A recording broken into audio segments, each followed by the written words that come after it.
A young couple, Anna and Blackie, had just moved into their new home when they discovered something shocking. The couple across the street didn't bother closing their curtains and started getting intimate right in front of them. Blackie was thrilled, praising their impressive physical stamina. Anna interrupted him, saying that spying was immoral. But deep down, she couldn't control her own curiosity and excitement. That night, she put on perfume and her sexiest pajamas, hoping to seduce her husband. But when she approached him, she found him fast asleep, snoring like a pig. Frustrated and unable to sleep, Anna lay awake, with no way to ease her restlessness. The next day at work, Anna complained to a colleague about the couple across the street and criticized her husband's lack of passion. Her colleague thought Anna was too conservative and suggested that maybe the couple left their curtains open on purpose, enjoying the thrill of being watched. This idea changed Anna's mind. She let go of her guilt and joined Blackie in openly watching the couple. They didn't just focus on their intimate moments, they became obsessed with their daily lives. One day, while the woman across the street, Jane, was listening to music in her living room, her partner, John, suddenly started choking, struggling to breathe as something blocked his throat. Anna and Blackie shouted to get Jane's attention, but she was lost in her music. Panicked, they considered calling the police to save him, forgetting they were spying. Luckily, just before they dialed, Jane noticed John's condition and rushed to him. Her attempts to help were clumsy,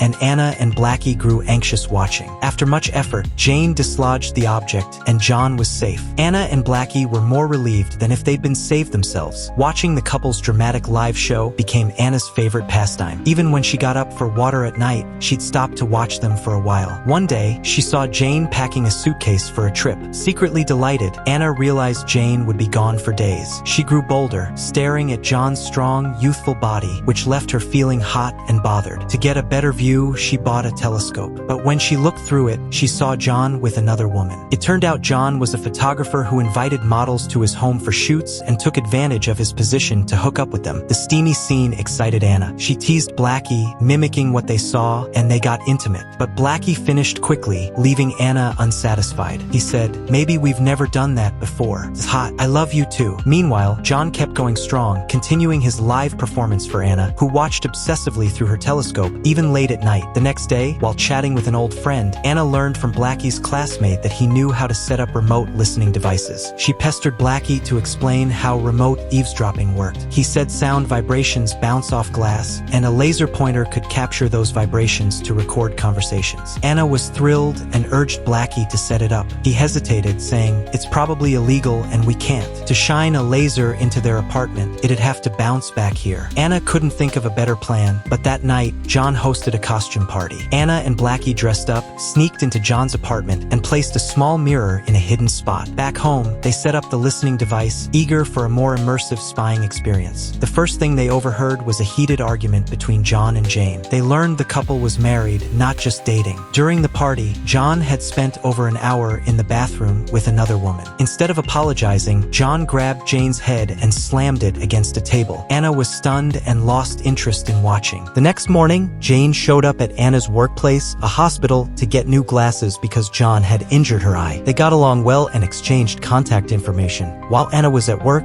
Blackie, spying alone, caught John cheating again. Furious, he called John a scumbag when Anna got home. Excited about her new friendship with Jane, Anna wanted to tell her about John's cheating. Blackie warned her not to meddle, but Anna insisted she was helping her friend and took a moral high ground. Unable to convince her, Blackie grabbed his coat and left. Anna picked up the telescope and kept watching. She saw Jane in sexy lingerie, but John showed no interest. Driven by gossip, Anna hacked into Jane's printer and sent a message. Following the hint, Jane checked the bathroom trash and found evidence of John's cheating. Devastated, she grabbed a knife and stormed into the bedroom, waving it at John. Blackie returned just in time to see the chaos and wanted to call the police, but Anna stopped him, fearing trouble for spying and meddling. They held their breath, watching Jane closely. In the end, Jane couldn't bring herself to harm John. Blackie was furious about Anna's reckless actions and smashed the telescope. The next day, they calmed down, thinking the drama was over, but then they discovered Jane had taken her own life with a knife the previous night. Blackie broke down, blaming Anna for the tragedy. "No, what do we do?" he cried. "You self-righteous idiot. I told you not to do that, Anna. I'm scared and I need you. Please don't go." "I love you," Anna pleaded. But Blackie snapped, "If you loved me, you would have listened. How was I supposed to know this would happen? She's dead because of you. I don't even know you anymore. We're done." He packed his things and left. For days, Anna was in a daze, consumed by guilt, especially when she saw the glasses she'd made for Jane. She left a tearful apology on Jane's voicemail. On Christmas Day, it snowed lightly and Anna saw John looking sad, as if missing his wife. She began fantasizing fantasizing about being with him. Seeing John drinking heavily at a bar, she followed him. Though she tried to be discreet,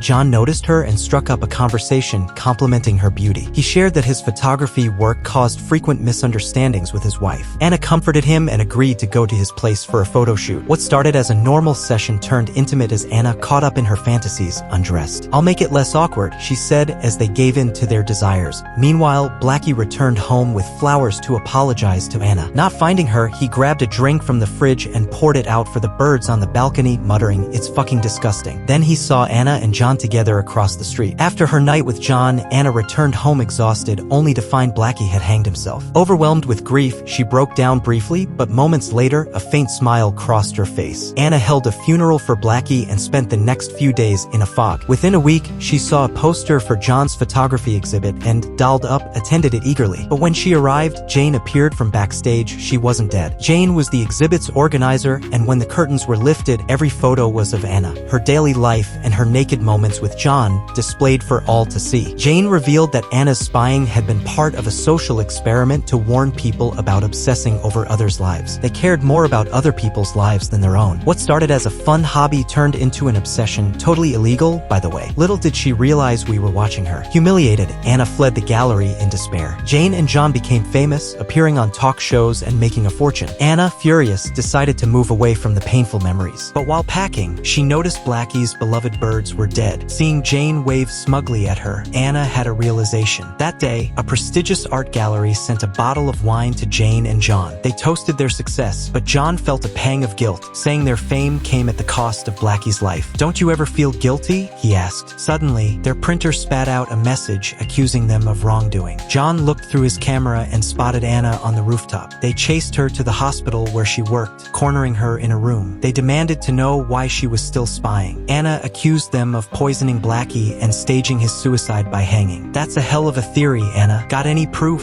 they taunted. "You manipulated me, seduced me, exposed me, and thought you could hurt me again. But you can't. I have nothing left. I just need to know one last thing, and then you'll never see me again." "How could you do that?" Jane smirked like a victor, dismissing Anna's pain. As she started to argue, she suddenly collapsed. John's vision blurred, and he soon lost strength. Anna said, "Look at me. Take one final look, because it's the last thing you'll ever see." A new couple moved into Anna's apartment and soon noticed the room across the street. They saw Jane and John and began watching with interest. But when the couple across the street turned around, their eyes looked strange and eerie.